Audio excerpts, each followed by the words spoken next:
Yo, what it do, y'all? Welcome back to the channel. It's Phantom Frequency, where we get into the entire multiverse of pop culture. I am your host, Will, and today we're diving back in to end the year and begin the new one and talk about our most anticipated movies of 2025 for the last show of the year and the first one of the new year. At the same time, what's the word? It's episode 19. It's our pop culture show where we get into different news topics in the world of movies, TV, and anime. So make sure you drop into those comments below and let us know which topic interested you the most throughout the runtime of the show. And there was one big announcement that dropped this week about Jason Momoa playing Lobo, but that was kind of Hollywood's worst kept secret, so I don't necessarily think that's a huge reveal or anything like that. And there's not really a ton of news going on that wasn't just covered on the last episode or in between with all the big outlets, and you want to keep things moving and get on the topics as fresh as possible. So we're looking towards whatever topics are dropping for the new year for the next episode of the show to dive more into that. But there's not as much to talk to. So we're just going to get into our most anticipated movies of 2025, our top 10, a few honorable mentions without any of the graphics and all that stuff. I'm definitely looking forward to that Matt Stone and Trey Parker musical that they're working on with Kendrick. That's supposed to be some kind of, I'm sure it's going to have some good political satire and social satire to it. It's a project they've been working on. They were even filming it out here in SoCal, over there in Pomona, and a few of my friends were down there while they actually started blocking off the streets and getting the filming going. So I am very curious to see if Pete Town's going to end up in the film, and if it is, I wonder if we're going to be able to spot that. I would assume it's live action then, and getting to see the creatives behind South Park working on some more live action stuff, I think is really, really awesome, and getting to see them getting to that side of things. I think they've done direction or creator stuff with live action before, if I'm not mistaken. But those of you out there that are much more knowledgeable about South Park and all that, let me know. But I'm pretty sure they have. So that one I'm looking forward to. The Accountant 2 from Ben Affleck, I would assume is from the same director. Really dope action thriller that came out a few years back. Apparently, we're getting that sequel sometime in the spring or the summer of next year. So I'm looking forward to that. The Michael Jackson biopic, Michael, simply titled Michael, coming out from Antoine Fuqua, who's done like different things like the Equalizer movies and things like that. The Magnificent Seven remake. He's done a lot of different other things besides remakes, but those are the first things that pop into my mind. Works with Denzel Washington quite often. He's going to be dropping the Michael biopic, and it's going to be interesting to see if his nephew can actually pull it off and channel his uncle. And I'm not sure how close he was to his uncle, because I believe it's his nephew that's playing Michael Jackson that's cast to play him. So we'll see how that turns out. It could be a huge disaster or a big Bohemian Rhapsody, big hit, great film type moment. I thought Bohemian Rhapsody was good, not great, but it was a huge hit and it was a big moment in time. And for the Queen fans, I think they definitely were hyped on it. So I'm very curious about that. And then lastly, Ballerina, the spinoff, the first spinoff that is in the John Wick universe, starring what's her name, Anna de Armas, and I can't remember the name of the director right now, but I heard there was reshoots going on with Chad Stahelski. So whatever it ends up being is whatever it ends up being. But I really dug that first initial trailer, and if the reshoots are the reason why that trailer looked good, then I think they're on the right track. But here we go, number 10. This one came out of fucking nowhere, but thanks to A24, I'm aware that it's coming out in spring of 25, and that's Death of a Unicorn, starring two of my favorite performers working in Hollywood today. And I'm talking about Paul Rudd and Jenna Ortega, who are going to be playing father and daughter in this. And apparently they hit a unicorn on the side of the road. If you haven't seen the trailer, I would maybe recommend just reading the premise and maybe not watching the trailer. So maybe you can go into this thing blind. But they hit a unicorn on the side of the road when they're going out somewhere to like visit family or something of that nature.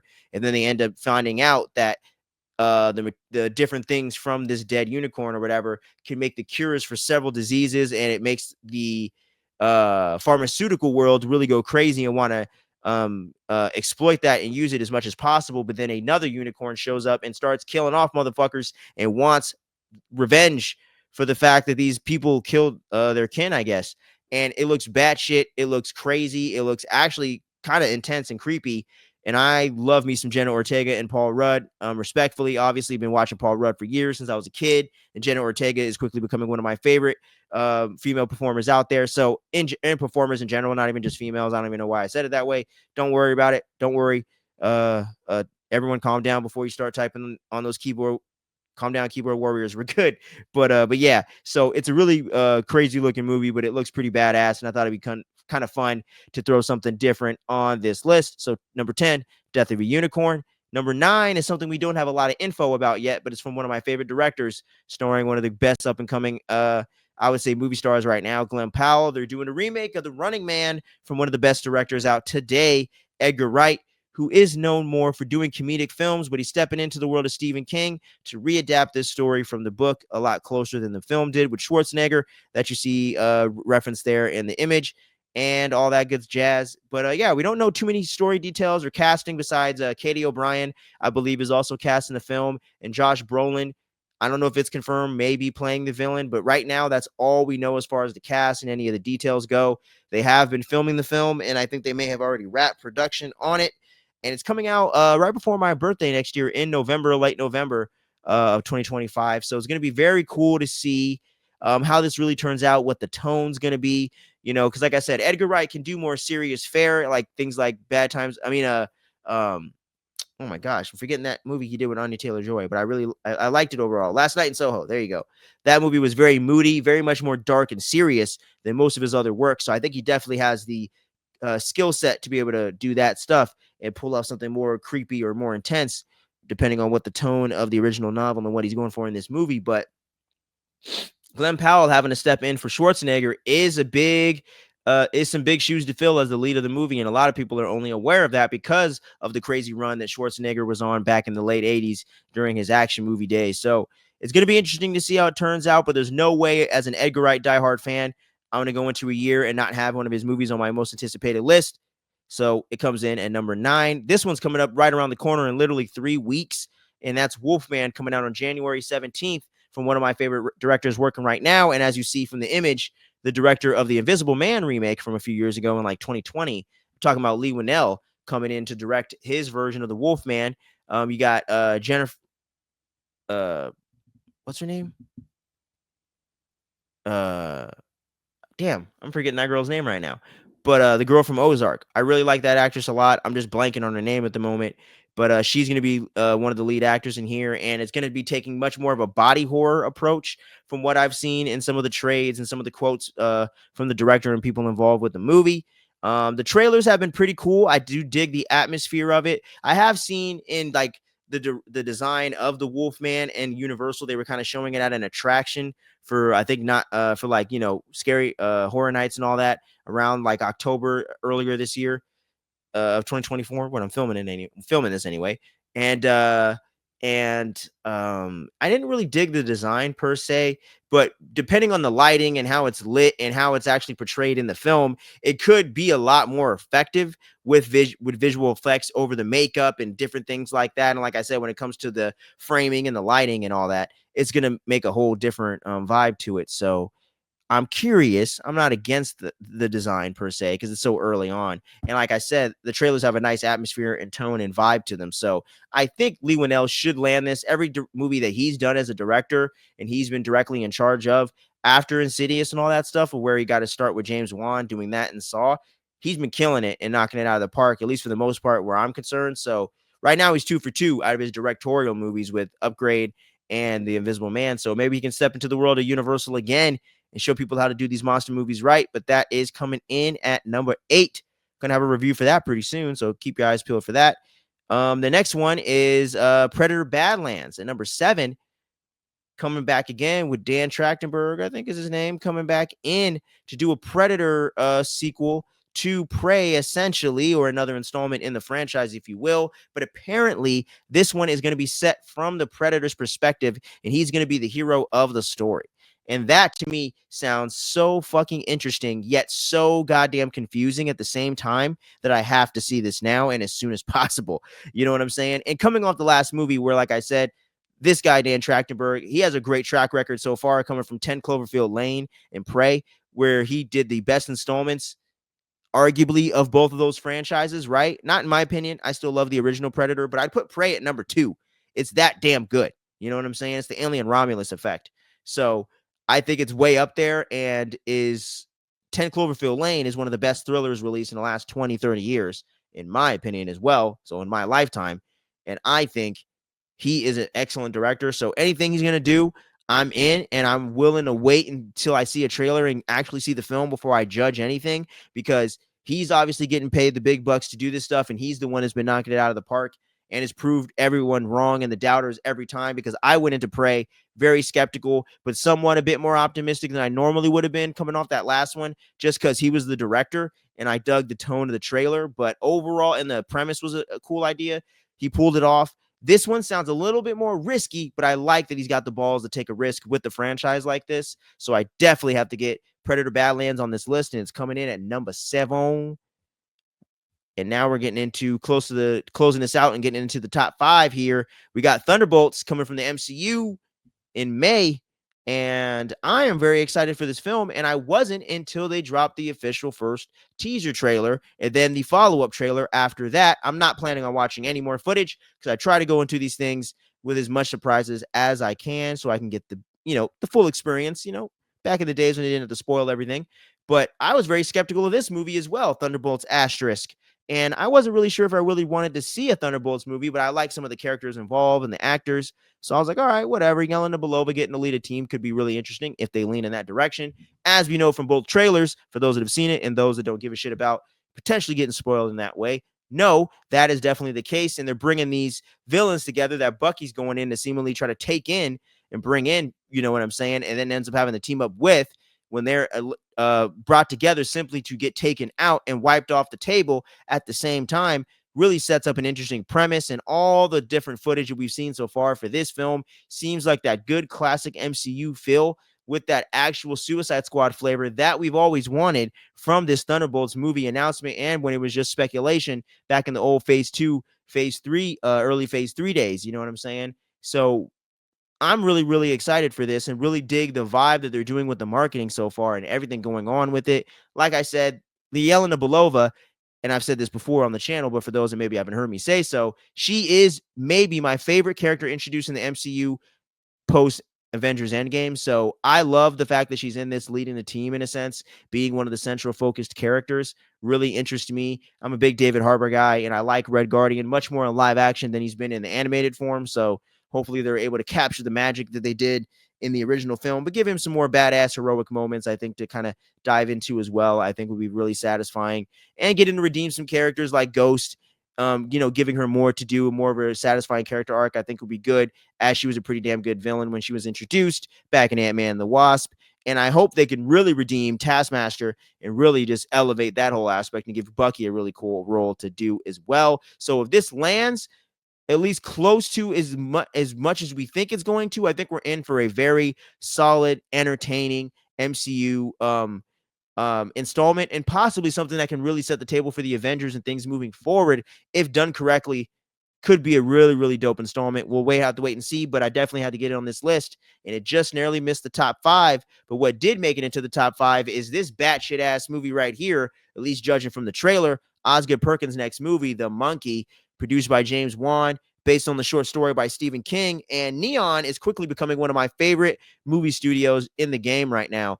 Between what they did with Cuckoo and Longlegs, which are both very good horror movies. I think I prefer Longlegs a little bit more to Cuckoo, but are both very unique, very awesome movies that I think push the boundaries of what we're used to and are experimental in their own ways, and bring us and harkens back to kind of a different vibe and different era like Longlegs does. And Cuckoo's able to kind of blaze the trail and kind of bring the genre forward and do different things and things together in a weird combination like we've never seen. So anything Neon, I'm pretty much in for now moving forward. And this trailer for this that they dropped a few months after Longlegs was like cleaning up at the box office and taking over shit. This trailer was fucking weird and hella creepy and unsettling in the minute or so that they put in this trailer. I was like, what the fuck is this Jordan Peele fucking bizarro ass? Like, what is this? And I might go ahead and try to read the short story just to get a bit of an idea of kind of what they're adapting. I usually don't do so, but since it's a short story and I'm kind of curious and I really do like Stephen King's work, I would like to check it out. So I think I will, and maybe do a little bit of a comparison video once this movie comes out. Maybe just do it as a part of the spoiler review. We'll see how that goes. But I'm really excited for this movie, and I think if it can maybe be as good as it looks, could be one of the most standout horror movies of the year, like he just did with Longlegs. So let's see if he can go back to back. You know what I'm saying? and really give us a kick-ass horror movie. But I believe in Neon and I believe in Osgood Perkins. Really, really good stuff there. So I can't wait for it. But I had to definitely get this in my top 5, man. Haven't seen a single frame of footage from this or too many official images, but I'm really excited from what I heard and from the potential of this cast and what they could do with things to come in the MCU. And that is the Fantastic Four first steps, man. And I'm really excited for this. And I know there's a lot of trepidation and a lot of weird stuff going on in the world of the MCU these days. But I believe with this cast of Joseph Quinn, Eben Moss Bacharach, um, Pedro Pascal, and Vanessa Kirby as Reed Richards, Sue Storm, Johnny Storm, and Ben Grimm, respectfully. I think all those actors are going to nail it, and I think are really great casting choices for this. And I like the premise of the story not being an origin, being in a set in a retro futuristic alternate reality. I think a lot of those already sounds like great ways of differentiating their version of the Fantastic Four from what we've seen before. No pun intended there. I got bars like that, but overall, I think they're really doing some cool, interesting things with it. The Silver Surfer being played by Julia Garner, there you go, who's also going to be in my number 8 on the list, the Wolfman. She got cast to play a version of the Silver Surfer. Are we going to see Norrin Rad and her version of it, Sharon Bay or whatever? Are we going to see both of them on screen as an item as they are in the comics? Are they not going to include that at all? I think just the potential of her as the Silver Surfer already sounds hella weird and hella cool. And I like the casting because she's not such a household name that you can't separate her from other things. I think she's really able to chameleon and play whatever character you need her to. Because I've seen her play quite a bit of different stuff so far. So I think she really is going to be able to nail that role and really bring something cool to it, and something reminiscent of what Lawrence Fishburne did with the Fantastic Four sequel back in 05 or whatever the hell it was, but make it a lot better and not be Rise of the Silver Surfer, but the fart cloud. You know, God damn, what the hell's wrong with me right now? Galactus. So let's hope they don't go that route again. But from what I've heard from the potential, I'm super duper excited about it. And from what I've heard described in the trailer and from what people saw at the Comic Cons and different things like that this past year, I'm excited for it. Fantastic Four, pun intended, is at number 4. You goddamn right I did it. You goddamn right. But here's my top 3 right here. And this trailer came out of nowhere and said, hold my motherfucking beer, like Kendrick dropping that GNX album earlier this year. 28 years later, we finally get the freaking third installment, the follow-up to 28 weeks later, after the phenomenal original film 28 Days Later, one of my favorite zombie films of all time. Goddamn right I said zombie. We're not getting into that minutia here today. But man, this trailer is the most viewed horror trailer in years for a fucking reason. This elicits creepy, scary, unsettling, unnerving anxiety. It just elicits everything you want from a kick-ass horror movie and still packs the suspense that you want as well. And it's almost barely any dialogue in the damn trailer, if any.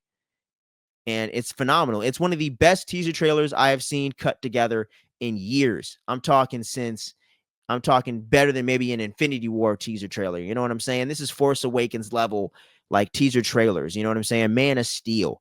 You know what I'm saying? Like, just epic fucking scariness, man. And I have been waiting for a sequel to 28 Weeks Later forever. I've always preferred the original, like I've stated before on the trailer reaction we did about the trailer I'm speaking about for this movie. I'm a big fan of both of those films, but the overall thing for me is that I always felt like the first one was better, but 28 Weeks bringing a little more of that polish, expanding the virus and what's going on with the rage virus and putting it in a bigger kind of context and more of a big centralized city as opposed to being in the borough, in the more rural areas of London and everything like that over there in the UK after getting off the grid. I like the way that this is kind of taking things more Last of Us off grid, post apocalyptic type vibes, but it still seems like it's capturing the essence of those original 2 films, even with the found footage kind of handheld quality of using an iPhone and having a little bit of that kind of grittier vibe to it, a little bit of that lo-fi aesthetic still true in this, even though they're using one of the more latest editions of the iPhone. I think that really comes through very well here. So I'm super duper hyped for this movie, man. If it I would say, I think even just looking at the horror genre, it's my most anticipated horror movie, hands down. I really cannot fucking wait for this. I might even go back and do some reactions to these movies because I haven't seen them in years. And I'm going to start trying to do full on movie and TV show reactions, like whether that's older stuff or newer stuff. So I have this kind of on my list of stuff I might touch on. So if y'all really want to see a 28 days or 28 weeks later reaction, just jump in the comments below and let me know, or let me know through DMs or whatever social media. But I'm thinking about getting into that as we're going to start experimenting with those reactions. So stay tuned for that. Quick shameless plug. My number 2 right here, maybe a controversial choice. I'm talking about old Superman, baby. Didn't mean to put myself in the image right there. Yeah, I'm talking about Superman from James Gunn, yo. It's a big one. The DC universe is counting, and everything counts and is relying on this film right here. But let me tell you what, when they dropped that teaser trailer about a week or so ago, I haven't felt that like hyped about Superman since I was a kid. You know what I'm saying? Never been one of my all-time favorite comic book characters, but when he is done right, like in the animated Superman series from the 90s, like some of these other versions that people like to discuss between Smallville and Lois and Clark and all this other stuff, I personally think that Superman 90s series was dope as hell from the Bruce Timm universe, the follow-up to the Batman animated series, the GOAT animated series of all time, by the way. I thought that captured the vibe and the essence of classic Superman, but brought it into a modern era, made an actual intimidating Lex Luthor and some of the other villains more intimidating than they had been portrayed in other cartoons and things like that. And I think just bringing that classic Silver Age vibe to Superman, like that show used to do, I think could be really cool in live action. And you really get that vibe from the teaser trailer. And it does feel like the film has a lot going on with all the different characters and cameos and different introductions to the different overall larger pieces of the DCU. Does have some fans, myself included, a little bit concerned that the film might be a bit stuffed. But with James Gunn's track record of working with ensemble casts and films and stuff like that, primarily through his career, and still being able to balance just about with literally almost every single script and all the characters in those movies almost perfectly, being able to balance the character arcs, especially in examples like the Suicide Squad from 2021, I believe, and the original Guardians of the Galaxy and the third film.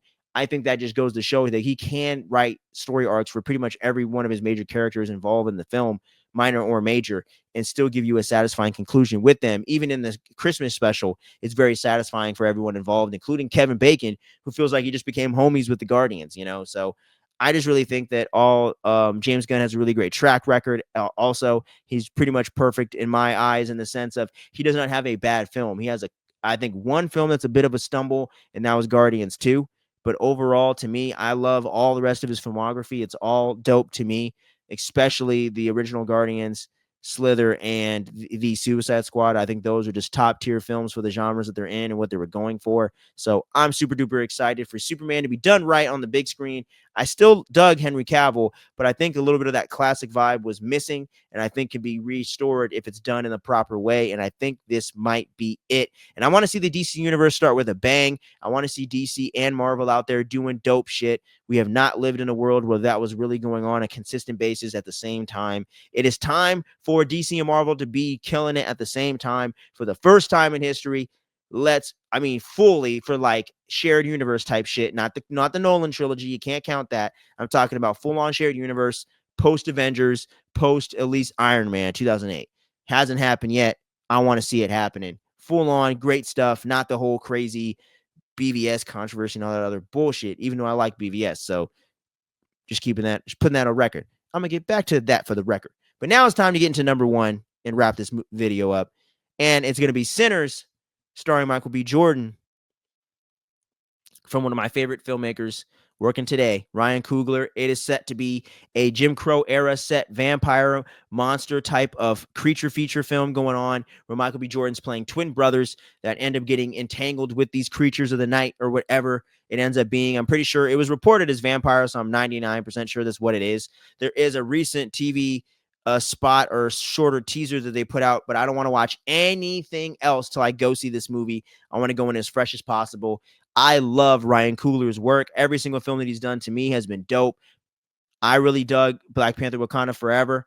I think that is one of the better sequels in Marvel, and I think due to the circumstances, even though it's probably a 7.5 out of 10, I still think it is a great sequel and a great love letter to Chadwick Boseman and his legacy in his career, but also just continuing the world of Wakanda in a way that felt resonant, in a way that felt like they gave a shit about the story, and it felt satisfying.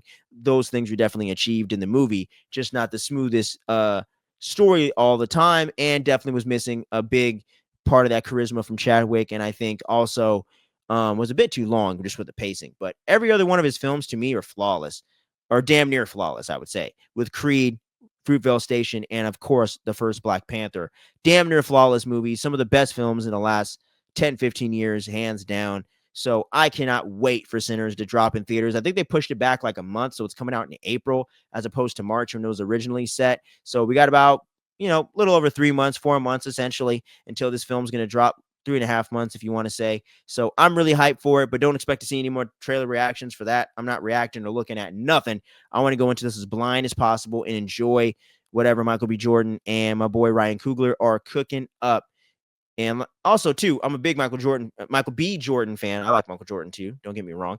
But Michael B. Jordan's one of my favorite actors. I've been watching him on his come up when he was doing things like Chronicle and things like that. And when he ended up doing the terrible Fan Four Stick. So I've been riding with this guy way before he was yelling out, "Hey, auntie," and "This is your king." Okay. So I'm a big, long time Michael B. Jordan fan. Been a fan for like 10, 12 years of this guy. So really can't wait to see what he's going to do with Ryan Coogler in this original type of thing. And I'm just happy and proud to say that I got an original horror film coming in right here at the top of my most anticipated movies of the year list, man. But that's going to wrap it up.